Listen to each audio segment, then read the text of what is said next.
Bonjour, dans cette vidéo, comment se former au copywriting? Tu vas voir, c'est facile. Alors je me présente, je suis Jean-Michel Guépé, je suis commerçant depuis les années 1990 environ. Et puis en 2014, j'ai pris un petit peu un virage comme ça, je me suis concentré sur les infopreneurs, les coachs, les formateurs, tous les gens qui ont quelque chose à vendre sur le web. Je les aide à développer leur chiffre d'affaires, je les aide à trouver des clients, je suis ton expert en vente. Voilà, donc on va parler de comment se former au copywriting. Avant ça, je te laisse juste 12 secondes, je te reprends tout de suite. Mami, a co ja do coura? Ja! Chodź za jeden.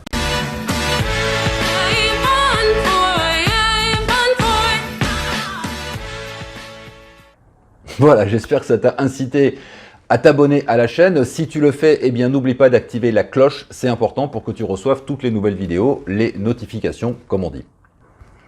Alors, comment se former au copywriting de manière facile, simple, efficace? Eh bien, j'ai pris le parallèle, c'est pour ça que j'ai mis cette vignette avec la guitare, parce que j'ai pris le parallèle avec la guitare, tu vas voir, c'est pareil. Pour moi, c'est la même chose.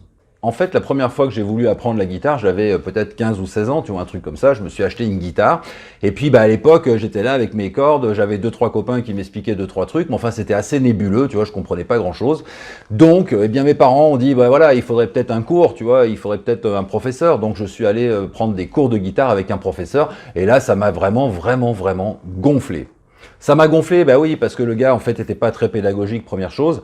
Et puis, deuxièmement, lui, ce qu'il voulait, c'était m'inculquer, tu vois, tout le solfège, toute l'histoire de la musique, la manière de créer des accords avec le... Enfin, tu vois, bon, c'était chiant, quoi. Franchement, c'était insupportable, tu vois, apprendre la musique, apprendre la guitare, à l'époque, ça se faisait d'une manière mathématique. Alors, soit tu as un cerveau mathématique et ça te correspond parfaitement, ou bien soit tu as un cerveau comme moi qui est plutôt, tu vois, littéraire, machin, et donc tout ce qui est mathématique, je comprends rien du tout. Rien. Donc, je me suis formé un peu comme j'ai pu, surtout avec des copains, j'ai compris 2 ou 3 accords, on jouait, bon, c'était pas terrible, et du coup, la guitare, ça m'a gonflé aussi, j'ai arrêté, et puis voilà. Quelques années après, j'ai voulu reprendre, et puis là, c'était différent parce que j'ai découvert les tablatures. Je te mets un exemple de tablature pour te montrer un peu à quoi ça ressemble. Donc les gars, si tu veux, se sont dit, au lieu de compliquer les choses avec une vision mathématique de la musique et de la guitare, on va faire des dessins, on va expliquer aux gens où poser les doigts, pourquoi on les pose comme ça, etc. Et puis ça va leur donner des bases beaucoup plus simples, beaucoup plus rapides à apprendre. Avec les tablatures, tu joues de la guitare en quelques minutes. Il n'y a aucun problème. Et après, qu'est-ce que tu fais? Tu prends tes chansons, par exemple, si tu veux jouer les Beatles, tu vois, Let It Be, ou je ne sais quoi, tu tapes sur Internet, Let It Be, les Beatles, et tu vas trouver des tablatures de la chanson. Donc, tu n'as plus qu'à suivre morceau par morceau, tu places tes doigts. Alors, au début, bien sûr, tu galères un peu. Bon, tu places tes doigts, tu apprends, tu machin. Et puis, au bout de quelques minutes, au bout de quelques heures, tu sais jouer ta chanson. Et c'est ça que tu veux quand tu veux jouer de la guitare de manière non professionnelle, tranquille, comme ça, chez toi. Tu veux simplement apprendre à jouer des chansons à peu près correctement. Tu veux pas être un demi-dieu de la guitare. Voilà, tu vois, avec les tablatures, c'est simple. Par exemple, on te donne la position des doigts pour un accord de mi mineur. Tu mets tes doigts et tu fais un mi mineur. Tu vois?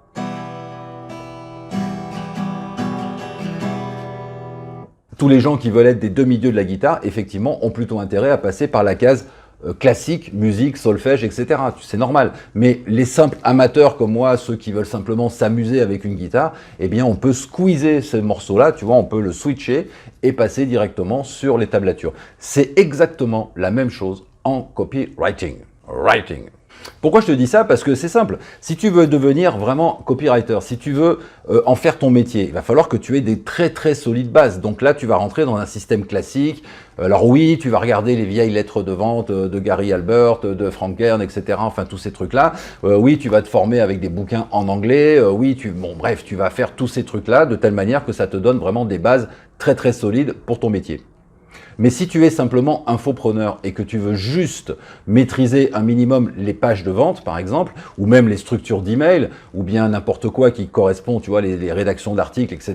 Si tu veux avoir simplement des trames, des structures pour faire ça, tu peux, toi aussi, switcher. Et simplement te concentrer sur les plans, c'est-à-dire les structures, ce que j'appelle parfois les trames.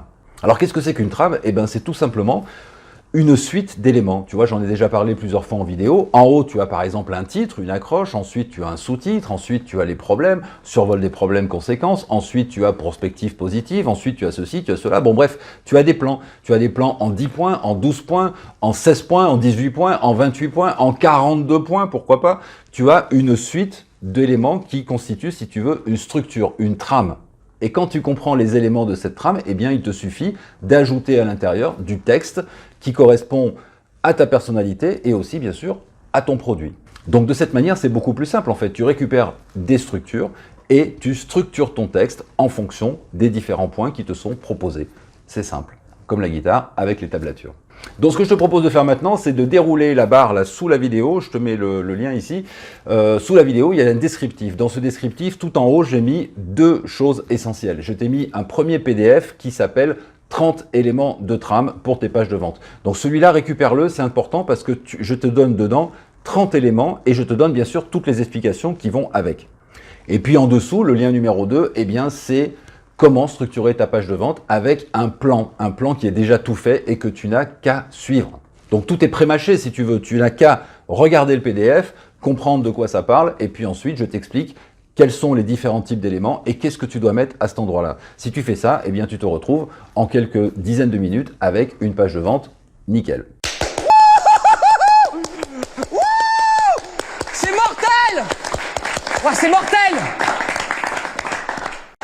Bien sûr, des plans et des structures de vente, il peut y en avoir des milliers et des milliers. Donc là, je t'en donne une pour que tu puisses t'entraîner et ensuite, tu pourras regarder d'autres pages de vente, regarder des lettres de vente, pourquoi pas, regarder des propositions de vente diverses et variées et trouver toi-même en fait tes propres structures. Et avec ça, tu vas avancer vachement vite. Tu sauras écrire des pages de vente efficaces. Et ouais, c'est comme ça. C'est cadeau pour toi. Donc tu déroules la barre, tu récupères tous ces éléments-là. Pendant que tu es à dérouler la barre, eh bien, regarde aussi un petit peu en dessous, il y a d'autres liens, d'autres trucs à récupérer, des bonus, des choses comme ça. Tu fais ton petit marché. Et puis, si tout ça, ça t'amène en fait à rejoindre ma liste de contacts privés, eh bien je te dis bienvenue. Le but du jeu, c'est de te montrer mon expertise, ma légitimité et que tu aies envie de rester dans ma liste pour lire les emails que je t'envoie. Donc tu en recevras peut-être que 1 par semaine, des fois 2, guère plus. Voilà, je te remercie d'avoir regardé cette vidéo et je te dis à bientôt, ciao.